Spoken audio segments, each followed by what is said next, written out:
have to be a strong black bride. I'm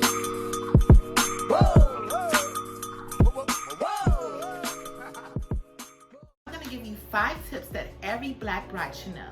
Tip number 5 is know your worth. I'm telling you, the bridal industry is low-key racist.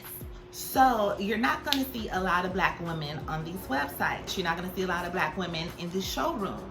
So you have to know your worth, and you have to be able to command a room, because honestly, a lot of people and a lot of these companies just want your sales. So they're gonna sell you anything. So you wanna make sure you have this knowledge, and you wanna make sure that you can really command the room and make sure that you're finding what you want. The perfect combination for any woman is to know your worth, and that's how you're gonna be able to find your perfect dress, is knowing what you want. Number 4 on your list is making sure that you find someone who specializes in your shade. Black women out here are being played on their wedding day by using these big brands or using these makeup artists that cost tons of money, who don't know how to do black makeup. Fenty, Rihanna came up with 50 shades. Ain't no reason why brides should be out here looking ghosty. The next tip is find someone who can do your hair. You want to have edges before and after your wedding. Why? Because a lot of you are gonna have a long veil. A lot of you are gonna have maybe a side piece or maybe a crown. Natural hair brides is making a large comeback. They never really left. But you don't have to relax your hair on your wedding day because it looks more fancy, because it looks more proper. No, you don't have to do that, girl. Wear your natural hair. Get some locks. Get some braids. That is the trend right now, is embracing your natural hair and your natural beauty. 3 on my list is know your silhouette. Black women, we have a little more body.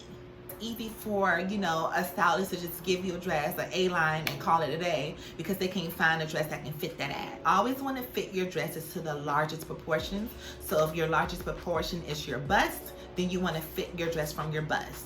If your largest proportion is your hips, you want to fit the dress at the hips. Let's say you are a pear shape where you're small at the top and larger in the hip area. If you know that, you can wear a mermaid dress and you will fit the hips and you will take the alterations from the waist up. Another thing you have to do is buy black.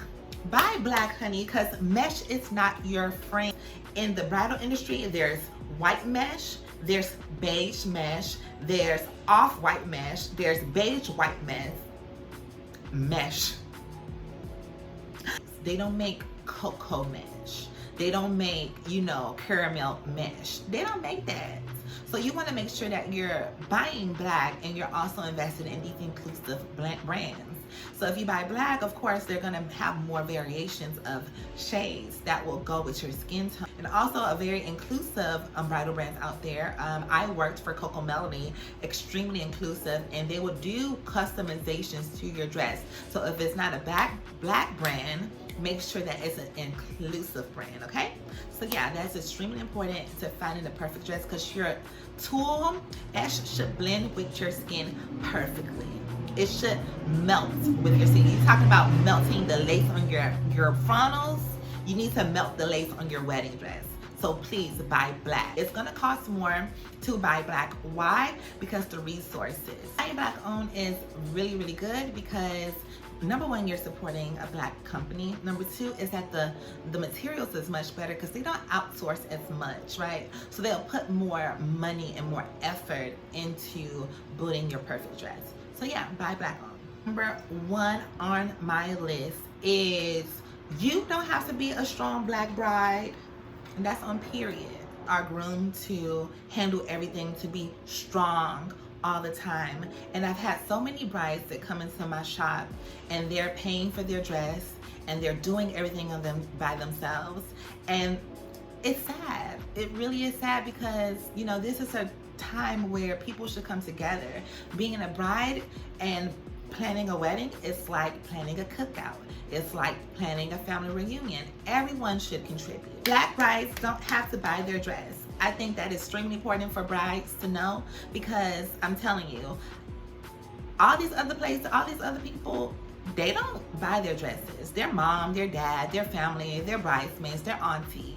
And it's so much relief on their face when they don't have to purchase their dress. So asking for help is not a bad thing. That's normal. We need to normalize black brides not doing things by themselves. We need to normalize black women not having to pay for everything. So do not be afraid to ask your daddy or ask your family or your friends to contribute to your dress. Don't be afraid to do it, and you can show them this video and you can tell them that Taj told me that I shouldn't have to pay for my dress. You don't. All them other people ain't doing it. All the white people, they ain't paying for them dresses. So why do black women have to pay for their dresses? It's a culture. Circumstances where we have to pay, you know, across the board. But if you don't have to and you can ask, don't be afraid to do it, because it should be done. You should not have to do everything by yourself. So these are my 5 tips that all black brides should know. I hope you enjoyed, and watch out for my next video. Bye.